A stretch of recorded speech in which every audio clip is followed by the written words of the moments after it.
자, MSCI 편입에 대한 기대감 여러분들 갖고 계신가요? 8월 전에 우리의 지갑을 열게 할 종목은 과연 어떤 종목인지 이야기 들어가 보도록 하겠습니다. MSCI 지수에 대한 또 변경을 앞두고 유력 후보들의 주가는 정말 요동을 치고 있습니다. LS를 포함해서 6개 종목 후보군이 떠오른 가운데 오늘 여러분들 그 중에 하나가 두산 로보틱스인데요. 거의 뭐 20%가 넘는 급등세, 이러다가 뭐 상한가 가는 건 아닌가 이런 생각도 드는 상황입니다. MSCI 편입에 대한 기대감이 이렇게까지 주가를 열광하게 만들 정도야? 라는 생각도 좀 드실 것 같은데 이슬이 전문가님은 좀 어떻게 보시는지 여기에 대한 얘기 좀 들어볼게요. 그 정도예요? 일단 종목에 따라 좀 다르지 않을까 이렇게 보고 있습니다. 그래서 MSCI 같은 경우에 사실 편입이 되면은 좋긴 하죠. 왜냐면은 이제 자금이 들어올 수밖에 없는 이제 구조이기 때문에 수급적인 측면에서는 긍정적이다 이렇게 좀 보고 있는 상황이고요. 특히나 이게 MSCI 편입이 되냐 안 되냐에 따라서 이 코리아 디스카운트의 또 어떤 해소 요인이 좀 될 수 있다라고 보고 있기 때문에 일단 편입이 되면 긍정적인 시각으로 좀 보시는 게 좋지 않을까 이렇게 좀 보고 있습니다. 아무래도 이제 그 전 세계에 대표하는 이런 주가 지수이기 때문에 사실 여기에 편입이 된다라는 하는 것은 그만큼 이제 세계인들이 좀 주목을 한다라는 거거든요. 그리고 실질적으로 이 MSCI 관련해서 지수를 좀 참조하는 이런 펀드 자금 규모를 보면은 2경이 넘어갑니다. 엄청나다라고 좀 보시면 될 것 같은데. 2경이면. 네, 그래서 이런 부분들을 봤을 때 이제 편입이 된다라고 하면 그리고 그런 종목군들이 많아진다라고 하면은 당연히 이제 우리나라 어떤 전반적인 증시 가치도 올라가는 거거든요. 그래서 이런 부분들은 좀 긍정적으로 보셔도 좋을 것 같고 그리고 이제 패시브 자금에 대한 유입 효과도 좀 기대를 해볼 수가 있겠습니다. 그래서 이제 패시브 자금이라는 거는 결국에 이제 종목을 이제 하나하나 골라서 투자를 하는 게 아니고 어떤 시장의 흐름에 이제 투자를 하는 거죠. 그래서 뭐 나스닥이라든지 코스피 그리고 MSCI와 같은 이런 전체적인 시장의 흐름에 투자하는 이런 인덱스 펀드라고 좀 보시면 될 것 같습니다. 그래서 편입만 되면은 사실 자동으로 이제 어느 정도 일정 부분 이제 들어올 수 있는 부분 이런 부분들은 당연히 이제 주가 상승에 좀 기대 요인이 좀 될 수 있기 때문에 우선은 이런 편입에 대한 부분들은 부정적인 시각보다는 긍정적인 시각으로 좀 바라보시는 게 좋지 않을까 이렇게 좀 정리를 드려보도록 하겠습니다. 편입이라는 건 아무래도 수급적인 요인들이 좀 많이 들어올 수 있는 모멘텀이기 때문에 긍정적으로 볼 만한 건 맞다라고 하고 이게 종목마다도 아마 수급 쏠림이 좀 확실히 있는 것 같기는 합니다. 자, 그럼 이제 편입 얘기를 했으니까 편출 종목 후보군도 얘기를 안 해볼 수가 없어요. 증권사에서는 SK 아이테크놀로지, 한미약품, 현대건설, 넷마블 뭐 이런 얘기들을 쭉쭉 내놓고는 있는데 사실 이들 기업을 딱 보면은 그렇게 뭐 기업의 매력도가 없진 않거든요. 나쁘진 않은데 왜 시장에서는 이들이 편출이라고 보는 것인지 어느 포인트로 우리가 지금 들고 계신 분들은 그 편출되기 전에 우리가 엑시트하고 나와야 되나 아니면 들고 와도 되나 고민 많으실 것 같아요. 김일건우 대표님 어떻게 보시나요? 이게 저는 그냥 개인적으로 얘기를 하자면 편입 편출에 뭐 이렇게 너무 큰 의미를 부여는 하지 않으셨으면 좋겠어요. 왜냐하면 네. 사실은 이제 그 주식시장에서 보면 한 개 종목이 계속 잘 가지 않잖아요. 그렇죠. 한 개 섹터가 계속 잘 가지 않아요. 왜냐하면 이제 섹터라는 게 이제 수급이 굉장히 중요한 역할을 하는데 어찌됐건 들어왔다 나갔다를 반복을 해요. 근데 이제 최근 들어서 이슈가 되는 섹터들이 조금 많이 편입된다라고 생각을 하시면 될 것 같고 네. 결론은 편입 기준은요 시가총액이 굉장히 큽니다. 시총이 크다. 네, 시총이 4조 5천억 이상은 돼야 되고요. 유동 시총이 1조 5천억 이상은 돼야 되고 외국인들이 지분을 얼마나 보유하고 있느냐가 굉장히 중요해요. 네. 네, 그러면 작은 기업들은 못 들어가는 거예요. 그러네요. 근데 예를 들면 2조 3조 하던 애들이 최근에 수급이 몰려서 4조 5천억 5조를 찍었습니다. 근데 3개월 뒤에 다시 보니까 또 빠져 있어요. 근데 그때 다른 섹터가 올라올 수도 있잖아요. 그래서 이제 그런 종목들 같은 경우에는 초기에 편입될 때는 플러스 알파는 있지만 네. 빠질 때는 큰 건 없다라고 생각하시면 될 것 같고 5월 달에 지금 빠졌던 게 카카오페이, 한온시스템, 강원랜드, 삼성증권이었어요. 네. 근데 빠지면서 매도 수요, 자금이 얼마나 빠져나갔냐를 보니까 평균 500억에서 1000억이에요. 그러면 그 전에도 이미 얘네들은 주가가 그만큼 빠져 있었거든요. 그래서 큰 영향은 없다. 그럼 예를 큰 들면 영향은 아니다. 맞습니다. 아이 테크놀로지 같은 경우는 네. 아직 2차 전지 조금 어려우니까. 그렇죠. 조금 뒤를 보시는 게 나을 것 같고. 네. 한미약품은 아직까지 그래도 모멘텀은 있습니다. 네. 네, 비만 치료제. 치료제가 있잖아요. 네, 관련해서 있기 때문에 빠지더라도 저는 나쁘지 않을 것 같고요. 현대건설은 이제 최근 들어서 워낙 건설주들이 안 좋다 보니까. 안 좋다 보니까 원래 수밖에 수급이 없다. 지금 안 좋아요. 그래서 조금 더 빠진다라고 해서 나쁘진 않고요. 반대로 넷마블은 저는 괜찮다라고 보는 게 네네. 아마 최근 들어서 뭐 이제 그 신작 기대감이 사실은 그쵸. 한 2달 전에 조금 있었고요. 뭐 이제 나운랩 어라이즈 뭐 이런 게임들도 있었고 다른 신작들도 계속 나오고 있는데 아마 2분기 실적 발표할 때쯤 되면은 잘 갈 거예요. 아. 네, 기대감 때문에. 네네. 그래서 편출돼서 빠지는 것보다는 실적 이후에 올라갈 게 저는 훨씬 더 높다라고 봐서 편출 종목이라고 무조건 다 똑같이 안 좋다라고 생각하지 마시고 이 안에서도 갈 친구는 간다라고 생각하시면 될 것 같고 네. 근데 그다음에 이제 대신에 편입 예정인 종목들 있잖아요. 그쵸. 예를 들면 지금 LS 일렉도 있고 앞에서 두산 로보틱스도 얘기하고 LS도 있고 굉장히 많은 기업들이 있는데 아마 이게 다음 주 돼봐야지 정확한 알 수는 가이드가 있으나. 나올 거예요. 네. 근데 이제 기본은 이겁니다. 안전한 실적을 기반으로 꾸준하게 우상향하는 기업들이 들어가서 계속 자리를 잡고 있습니다. 아. 네, 그래야지 수급이 안정되게 들어오거든요. 그쵸, 그쵸. 그래서 이제 그런 기업들 위주로 조금 생각을 하신다라고 하면 좋을 것 같고요.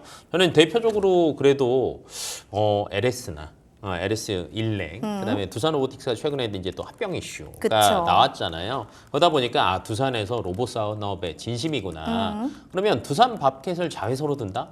걔가 지금 두산 전체 그룹에서 98% 영업이익 다 책임지고 있거든요. 아. 네, 그러면 로봇에 정말 투자를 많이 할 거예요. 그러면 해외에서도 본다라고 하면 그건 좋게 볼 수밖에 없습니다. 두산밖에. 네, 네, 두산 로보틱스. 두산 로보틱스. 네, 그래서 네네. 뭐 이런 종목들 같은 경우에는 굳이 MSCI 편입 이슈가 아니더라도 잘 갈 수 있는 모멘텀들이 굉장히 많이 있으니까 너무 여기에만 집중하지 말자. 얘는 플러스 알파일 뿐이다라고 생각하시면 좋지 않을까 싶습니다. 그런 얘기를 해서 그런지 지금 두산 로보틱스 27% 급등 상한가 지금 가기 직전입니다. 잘 살펴보시기 바랄게요. 자, 그러니까 한마디로 그거네요. 편출에도 의미 부여하지 말고 편입에도 큰 의미 부여하지 말자라고 하는 겁니다. 모멘텀에 충실한 것들을 잘 살펴보셔야겠네요.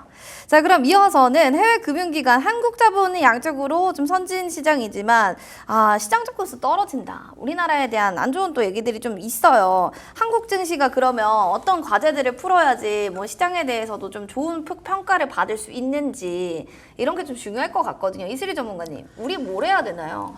일단은 뭐 앞서서 말씀드렸던 거랑 좀 이어서 말씀을 드려보자면은 네. 결국에는 이제 그 펀더멘털이 좀 좋아져야 되지 않나 이렇게 좀 보고 있습니다. 결국에는 이제 MSCI에 편입할 수 있는 종목들이 많아져야지 네. 결국에 이제 그 선진국으로 좀 나아갈 수 있는 게 그쵸, 아닌가 그쵸. 이렇게 판단이 되고 있는데 아까 대표님께서 뭐 너무 다 말씀을 해주셨지만 네, 추가적으로 좀 덧붙여 주세요. 네, 뭐 시가총액이 지금 4조 5천억이 이제 넘어야지만 좀 기준이 되는 거잖아요. 뭐 그 이제 어떤 유동시총단 1조 5천억대가 네. 넘어야 되는데 사실 이거를 좀 충족시킬 수 있는 기업들이 좀 많이 안 나오는 것도 사실입니다.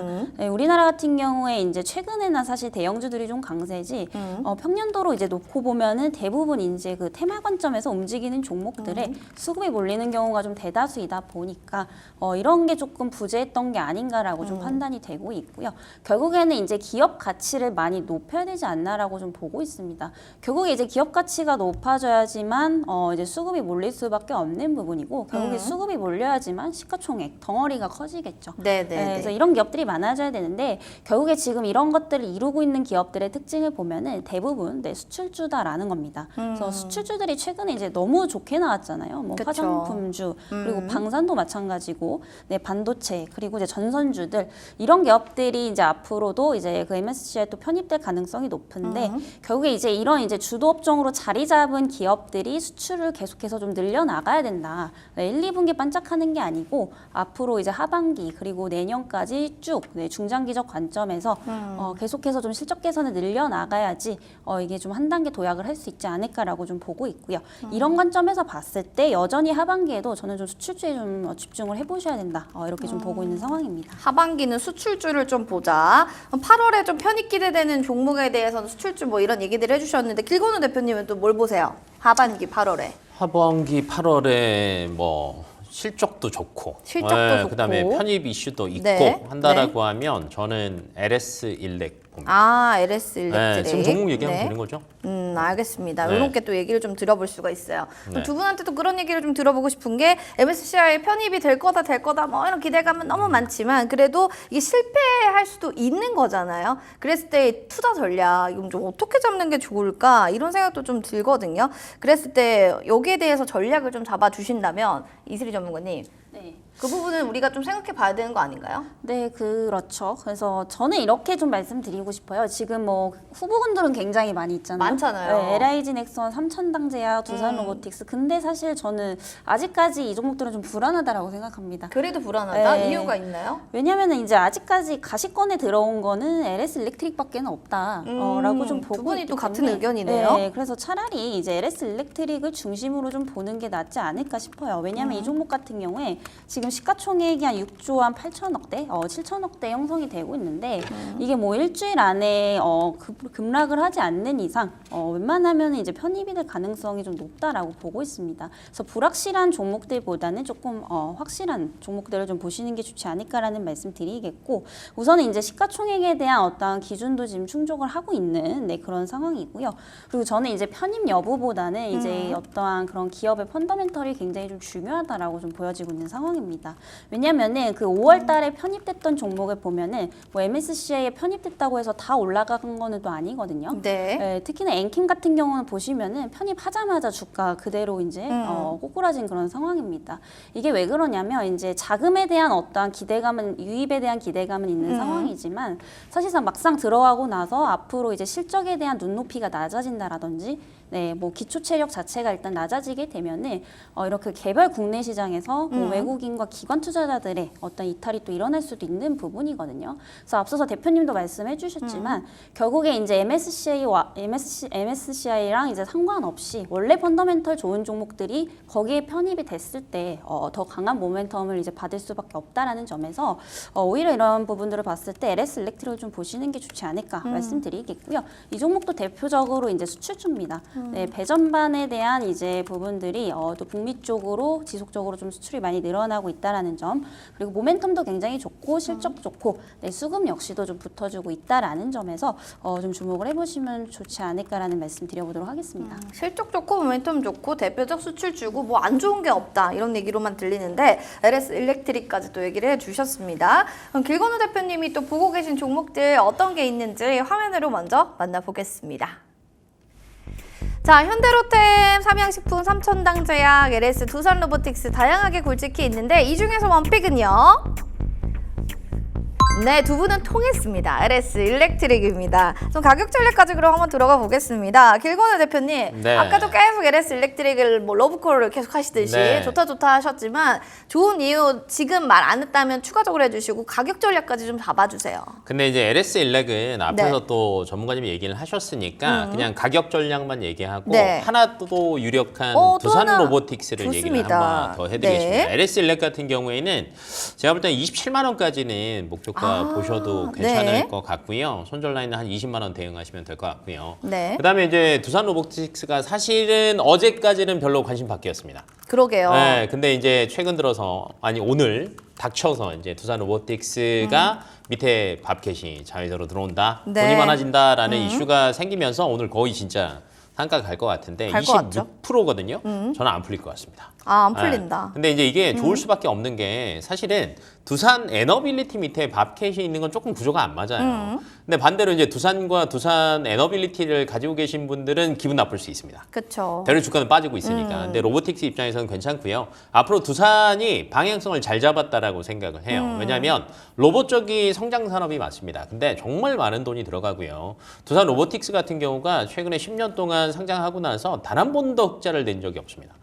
네. 그리고 매년 100억씩 R&D 비용을 투자하는데 지금 사실은 이제 협동조합 이런 패턴에서 로봇주들이 휴머노이드로 넘어가거든요. 네. 여기는 AI가 들어가야 돼요. 그러면 R&D 비용 자체가 거의 10배 이상 늘어나야 된다라고 생각하시면 될 것 같아요. 네, 그렇다라고 하면 뭐 글로벌적인 측면에서도 이슈가 부각이 되는 섹터죠. 그다음에 국내에서도 합병 이슈가 또 부각이 합병 이슈 되죠. 있고. 야, 1년에 막 1조 이상씩 버는 기업이 밑으로 들어오는데 그 돈으로 투자한다라고 생각해 보세요. 그러면 저는 밑줘야 본전이죠. 네, 맞습니다. 그래고 로봇 섹터 자체가 조금 살아날 수 있는 기회이기도 하다. 그러면 유력하게 저는 LS일렉과 두산 로보틱스가 아마 편입될 가능성이 굉장히 높지 않을까라고 보고 있어서 네. 두 종목 다 잘 보시면 좋을 것 같고요. 그럼 두산 로보틱스는 얼마까지 갈 거냐라는 거는 지금 굉장히 애매해요. 왜냐면 지금 상한가 갈 거 없거든요. 상한가 갔고 그러면 여기서 네. 한 번만 더 가면 지금 정고점 바로 뜰 거거든요. 그러니까요. 네, 지금 그러면 굉장한데요. 맞습니다. 합병 이슈까지 감안한다라고 하면 네. 저는 아직까지 업사이드는 한 30-40%는 있지 않을까. 30-40%? 그 위로도 30-40%? 그렇죠. 한 14만 원 정도까지는 어, 저는 보셔도 될 것 같아요. 14만 원까지. 네. 알겠습니다. 이슬 전문가님, LS 일렉트릭도 예쁘게 얘기해 주셨잖아요. 두 분이 통하셔서. 네. 지금 길건 대표님 27만 원 목표가 얘기해 주셨는데 목표가 어디까지 보세요? 저는 이제 좀 길게 본다라고 하면 거의 30만 원까지도 더 위로 업사이드. 갈 수 있지 않을까 네. 싶어요. 이게 근데 뭐 딱 보셨을 때는 좀 고점인 듯 보이잖아요. 그쵸. 물론 이제 그 가격적으로 보면은 차익 실현 매물은 좀 나올 수가 있는 구간이다라고 보고 있는데 결국 이제 실적에 대한 눈높이가 높아지게 되고요. 이런 멀티플까지 앞으로 확장이 된다라는 점을 봤을 때 우리가 가격이 아닌 가치를 본다면 충분히 저는 정말 장기적인 관점에서 한 30만 원대까지 충분히 가능하지 않을까라고 보고 있고 다만 이제 조금 어려운 것 같아요. 이게 지금 계속해서 전고점을 갱신해 나가는 종목이다 보니까 그쵸. 목표가를 잡기가 좀 어려운데 우선은 1차적으로 어쨌든 전고점은 돌파하는 걸 우리가 좀 지켜봐야 될 것 같습니다. 그래서 결국에 24만 4천 원 단기적으로 돌파하는지 보시고 거기서 25만 원을 넘어간다라고 하면은 장기적 관점에서는 30만 원대까지 충분히 갈 수 있지 않을까 이렇게 좀 정리를 드려보도록 하겠습니다. 네, 25만 원 넘어가면 30만 원까지도 뭐 무탈하게 갈 거다. LS 일렉트릭에 대해서 두 분의 의견은 공통적으로 좋다라는 걸로 결론이 내렸습니다.